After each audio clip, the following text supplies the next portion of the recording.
Every second, millions of RBCs deliver oxygen across our body. But what happens when they can't do their job?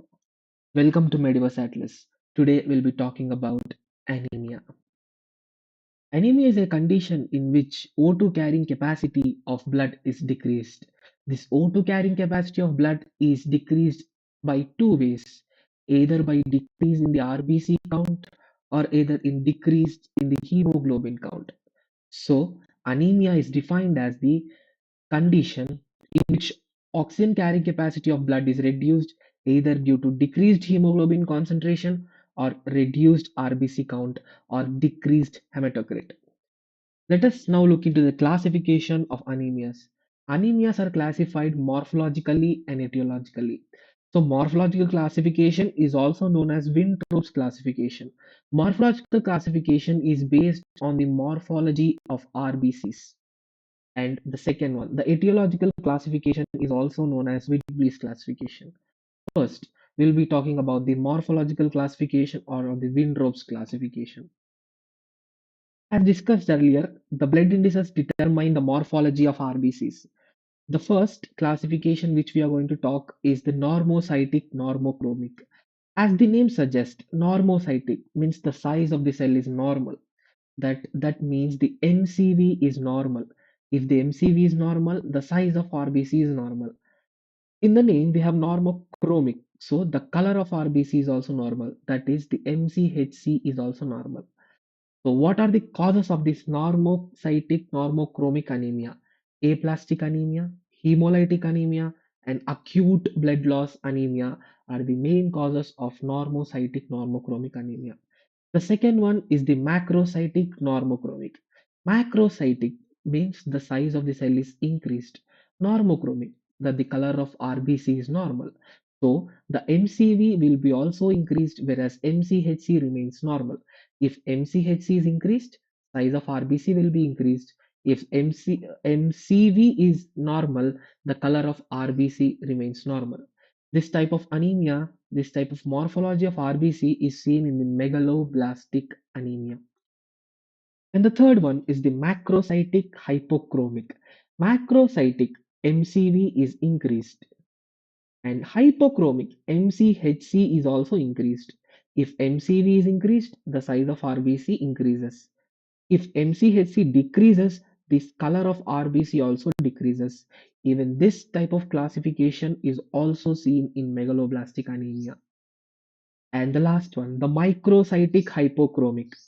That is the decreased MCV meaning the size of RBC is decreased, and decreased MCHC meaning the color of RBC is also decreased. So the causes are iron deficiency anemia and chronic hemorrhagic anemia.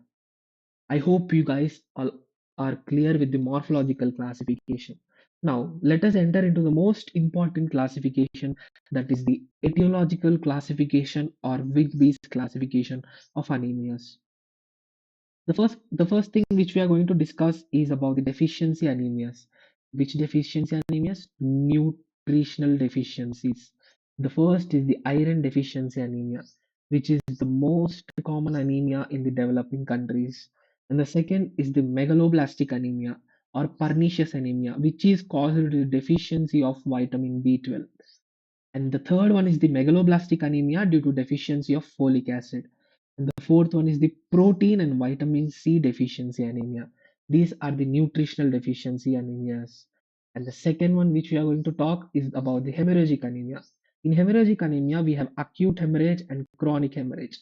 Now, what is acute hemorrhage? Acute hemorrhage is the sudden loss of blood, as in the road traffic accidents or any trauma or injury. There will be acute hemorrhagic anemia. In acute hemorrhagic anemia, the morphology of RBCs remain the same. That is, normocytic, normochromic RBCs are seen in the acute hemorrhagic anemia. Whereas in the chronic hemorrhagic anemia, that is, it is caused due to conditions like peptic ulcer, purpura, or hemophilia. In this chronic hemorrhage anemia, blood loss will not be sudden; it will be very slow. In that anemia, the morphology of RBC will be microcytic hypochromic anemia. Microcytic hypochromic is also seen in the iron deficiency anemias. And the third one is the hemolytic anemia. Hemolysis, that is destruction of RBCs. It is caused by due to hereditary conditions or acquired conditions. Hereditary conditions are also known as intrinsic conditions, which include thalassemia, sickle cell anemia, hereditary spherocytosis, and glucose 6 phosphate G6PD deficiency. And the acquired conditions are also known as extrinsic conditions, which include autoimmune disorders, drugs or poisons. Some drugs like aspirin, snake venom, or quinine poison, these cause the hemolytic anemia. Even hypersplenism also causes hemolytic anemia. And the fourth is the aplastic anemia.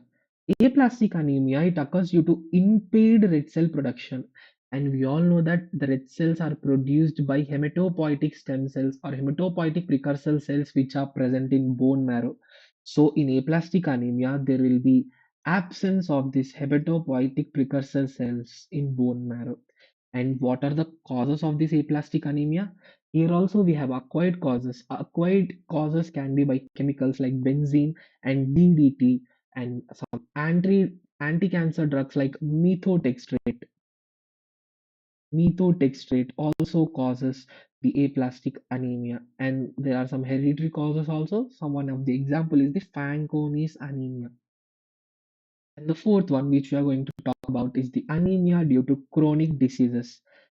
Some chronic infections like tuberculosis, renal failure, and some neoplastic disorders like Hodgkin disease may also cause anemias.